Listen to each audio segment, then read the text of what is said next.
Nasa labas na naman ako. Nag-aantay ng order. Kaya tamad magluto. Ngayon lang to. Nagkikrave lang. Sorry naman. Antay lang tayo. Ito na yata yung order ko. So, ayan na yung sa sushi.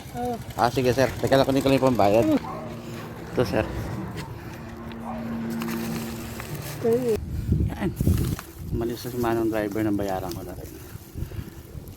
So, umorder tayo ng with sushi. Nung kahapon ko pinipili ako yung kasi. Nakumali ako sa sushi fight. Nung spatay ako kumari. Nalawan ko. So, siyempre, nasa living. Seaweeds. Ayan, seaweeds. So, umorder din ako ng Hungarian spicy cheese Hungarian sausage. FYF pala, ang pinag-orderan ko ng baked sushi ay sa Sicilian. Thank you very much. Ayun pala.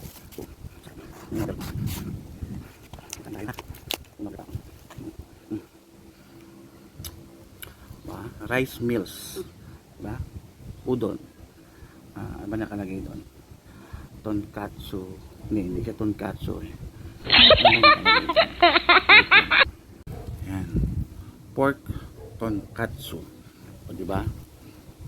Lunch natin today. Medyo late na yung lunch. Okay lang yan. Ito pa lang in order ko ay ang size pala nito ay meron silang couple, meron silang trio, and then for family ata yung pinakamalaki.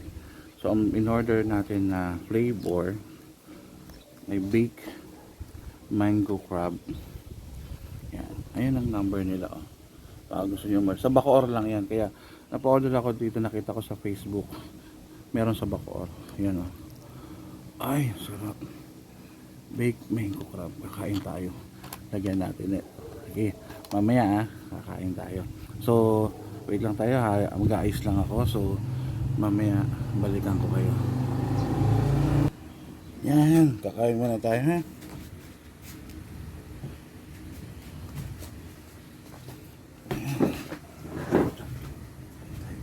Hindi ko nga alam kung wala pa akong breakfast. Yung breakfast ko kayo na coffee saka chichirya. Tapos lunch. 2:45. Hindi ko na alam kung anong tawag dito.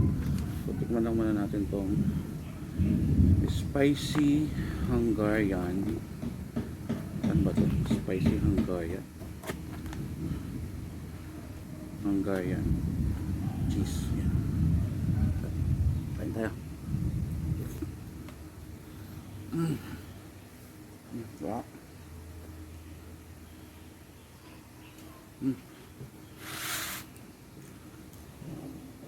Yung kanin tamang malakit lang, pero yung kanin tamang malakit lang. Hungarian sarap. So tikman na natin yung ngayon kung may mga ganyan siyempre kakayurin mo yan. Sayang yan eh. Hindi naman tayo ganun kayaman.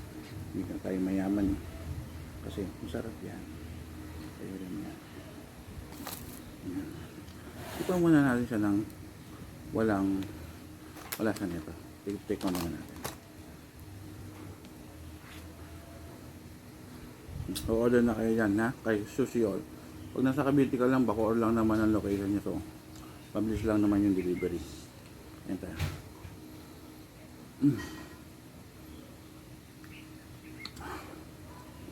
Nakaka-relax. Para siyang alam mo yung comfort food. Sarap. Try natin.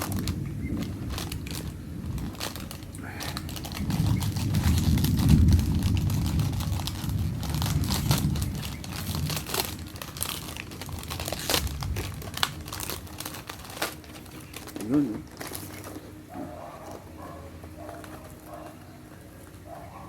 Yan natin yung ganyan.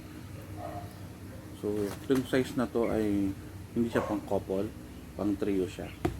Eh sa laki kong to, baka pang akin lang. Ayun. Yun no. Lagyan natin dito.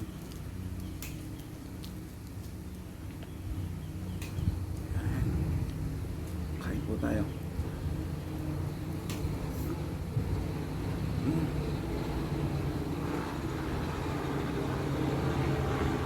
Hindi pa may mega. Ang sarap niya. Lalo pag may ganito. Ay, oh, sobrang sarap. Hindi naman natin pwedeng araw-arawin yung ganitong pagkain, pero minsan kailangan natin makatikim.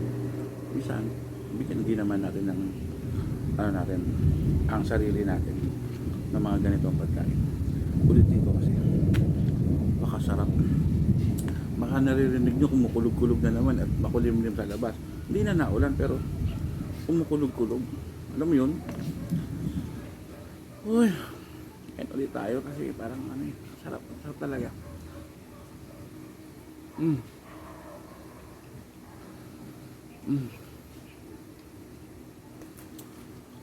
Huwag niyong pagdamutan ng sarili niyo, lalo na sa pagkain. Pero, ang sa akin lang, pag may extra lang, kumain ka ng kakaibang food na mas magugustuhan mo. So, tuloy ko yung pagkain na to ha. Hindi mahaba masyado pag So, see you all. Thank you.